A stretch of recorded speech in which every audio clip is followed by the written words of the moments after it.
ओम श्री सद्गुरुवे नमः। अखंडानंदबोधाय शिष्य संतापहारिणे सच्चिदानंदरूपाय रामाय गुरुवे नमः। ओम शांति शांति शांति। प्रणाम भगवान।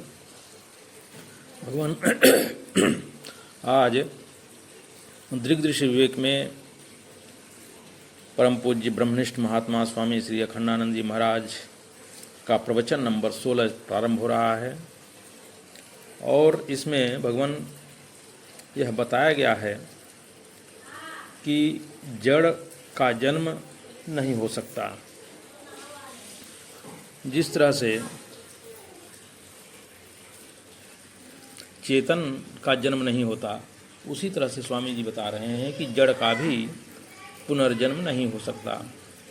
देह जड़ असल में पैदा ही ऐसी जगह से होता है, माने जड़ का होना और जड़ की उत्पत्ति हम ऐसी जगह रहकर मानते हैं जहाँ अज्ञान ही अज्ञान है। क्योंकि देह भी जड़ है, हम असली तत्व को नहीं जानते हैं, इस जड़ की उत्पत्ति और जड़ का होना मानते हैं। अज्ञान दशा में ही ये दोनों चीज़ें मानी जाती हैं। आज का विज्ञान भी यह कहता है कि जगत के मूल में जड़ है कि चेतन है। यह निर्णय करना बड़ा कठिन है। क्यों कठिन है?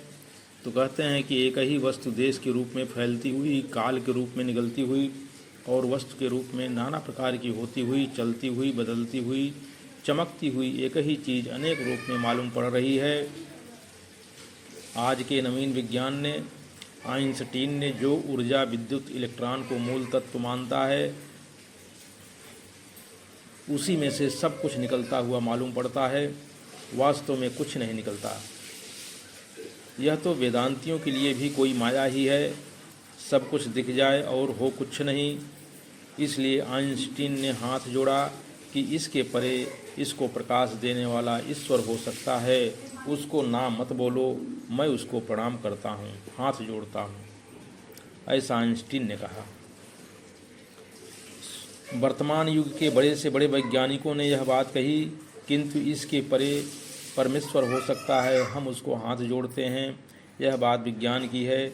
यह जो जड़ मालूम पड़ता है उसका पुनर्जन्म नहीं है, और जो चेतन है, जो दृष्टा है, एक रस द्वितीय है, उसका भी पुनर्जन्म नहीं है। स्वामी जी कहते हैं कि जब संसार है ही नहीं तो उसकी निवृत्ति के लिए, नरक स्वर्ग पुनर्जन्म की निवृत्ति के लिए ज्ञान की क्या ज़रूरत है? जब ज्ञान की ज़रूरत नहीं है तो ज्ञान बताने वाले वेदांत की भी क्या ज़रूरत है? यह तुम बताओ कि दृष्टा साक्षी ब्रह्म है, वह शब्द के द्वारा बताया जा सकता है कि नहीं बताया जा सकता? तो कहते हैं कि शब्द के द्वारा वह नहीं बताया जा सकता। शब्द के द्वारा तो उसमें जो झूठा आरोप है उसका निषेध किया जाता है, अध्यारोप का अपवाद किया जाता है। वेदांत का सिद्धांत तो यह है कि परब्रह्म परमात्मा का साक्षात वर्णन कोई नहीं कर सकता। केवल अज्ञान के कारण जो अध्यारोप बन गए हैं, उनका अपवाद करने के लिए नए नए अध्यारोप करके उनका अपवाद कर दिया जाता है। अब जैसे कि बर्तन में मैल लगी हो तो उसको साबुन लगाकर धोते हैं, मिट्टी लगा करके मलते हैं, कंकड़ पत्थर से मलते हैं। इससे पहले के लगे हुए मैल को धोने के लिए जब मैल में मैल मिल जाती है तो मैल से मैल धुल जाती है, पानी से दोनों को धो देते हैं और बर्तन साफ। इसी प्रकार अविचार के कारण, अज्ञान के कारण अपने मन में आत्मा के संबंध में, परमात्मा के संबंध में, सत्य के संबंध में, जगत के संबंध में जो झूठी झूठी मान्यताएं बन गई हैं, उन मान्यताओं को अज्ञान के कारण, भ्रांत के कारण जो झूठे अध्यारोप जुड़ गए हैं, उनको हमने स्वीकार कर लिया है और उनको मिटाने के लिए ही नई नई मान्यताओं का आरोप करके उनको मिटाया जाता है। वाह भगवान, बहुत बढ़िया। एक अध्यारोप को हटाने के लिए दूसरे अध्यारोप का सहारा लिया जाता है, नई नई मान्यताओं का आरोप करके उनको मिटाया जाता है। जो सत्य है वह तो ज्यों का त्यों है, उसका न आरोप होता है, न अपवाद होता है, न उसको बनाते हैं, न बिगाड़ते हैं। वह तो एक झूठी बनाई हुई चीज़ को बिगाड़ने के लिए ऐसा अध्यारोप करना पड़ता है।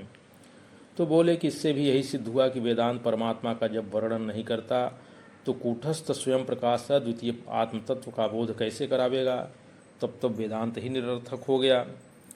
तो स्वामी जी कह रहे हैं कि नहीं, ऐसी बात नहीं है, ये सब पूर्व पक्ष की बातें हैं, ये तो सुनने में मीठी लगती हैं, इनसे तो बच्चे लोग प्रभावित हो जाते हैं, बात कुछ दूसरी ही है। तो भगवान और जो दूसरी बात है उसको अगले सत्संग में लेंगे। प्रणाम भगवान।